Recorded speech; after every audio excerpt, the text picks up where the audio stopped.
Hi, how are you doing? Hope everybody's doing really well and enjoying these readings and these lectures. Um, in this one, we're going to talk quickly about Chapter 8 of Inspired Logical Strategy That Works. And this is the area where we talk about doing your presentation. What happens in strategy, whether you're internal or an external consultant, or you're just presenting on something that you're doing for your business unit, for the company overall, or for the industry, or anything like that, you come to a point almost always where you've done your written strategy and then you need to present it. Now that happens for a bunch of reasons. One is that people will generally not read a long strategy. They should. It's their job.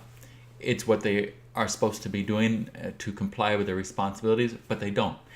People don't like to read, or they don't know how to read, or they read for content, and also they're very busy. So what they'll do is they're waiting for you to make a presentation. And often when you'll have, if you submit a strategy document even of however many pages, you might get your boss to look at it, sign off on it, but you need a bigger group of people to approve a major strategic difference. And when you're an external consultant, you're always you're either presenting this to the senior management and the board, or you're creating something that they can present to themselves if for some reason they don't want you there because it's controversial and for any number of reasons. Often when you're a consultant, you hand over this thing and you hand over the presentation. Somebody else makes it, but it's your presentation. Anyway, the point is that you will almost always, for an important strategy, important change, be called upon to make a presentation in front of people to do that. And these days, you do that with slides on a PowerPoint or something similar concept. That will change over time, but right now that's what we're working with, and we're used to it, and it works. So a couple things I want to say about that. You'll see in the book you'll see examples of slides. You'll see how it works. By the way, those change.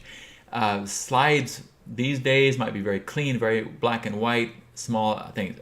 Some in the old, before that, they were very colorful with a whole bunch of little people on them, and it's always going to change based on current taste, technology, innovation, and what you can do with the presentations. But just be attentive to what's going on now. Look at major companies' web pages, slide, these things that are happening, and you'll see that those changes. Also, slide length. Everyone will tell you keep it short, keep it simple, just a few bullet points. That is true in general. Like if I'm teaching a class, you don't want to see a bunch of things. However, in business, it's a completely different world. You may really need to pack your slide with detail. If you're talking about financial outcome of a thing, that you're not boring anyone with a slide that shows how much money you've made or how much money you've lost or what's at risk or what's not at risk, how you protect these things. That's what they're there for. So take that with a grain of salt. Your audience determines what kind of slide you do.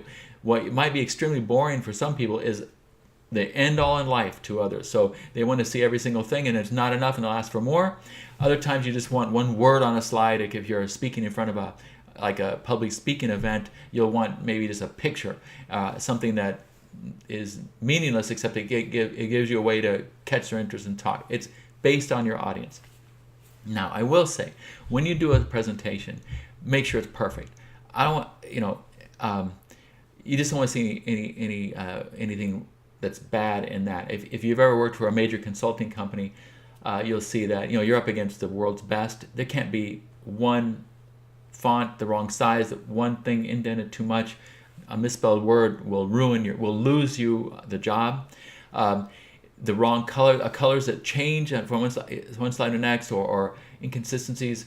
When you're trying to do something professionally, when you're in business, it has to be perfect. It's totally different from what you're doing now in school. I mean, and that's why I like to see you guys do things that are getting to the point of excellence, because when you're in business, it has to be right. And I think that's what the key thing here. Make sure you've got everything lined up, all the fonts right, all the colors right, the size of the shape, everything has to be just perfect. No mistakes.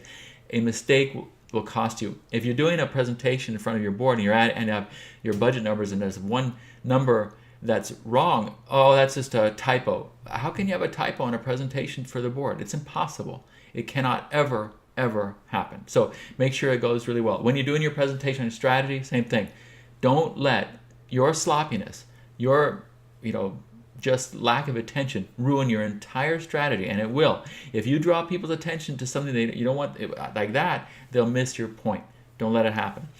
Don't get in the way of your own stuff. Anyway, so look at it the other way. Be known as a person that's always perfect, always doing it just right, always has it down, always pays attention to detail, always is accurate. That's the kind of reputation you want, and that'll go a long ways for you. And just apply that to your presentation on your strategy. All right? Thanks a lot.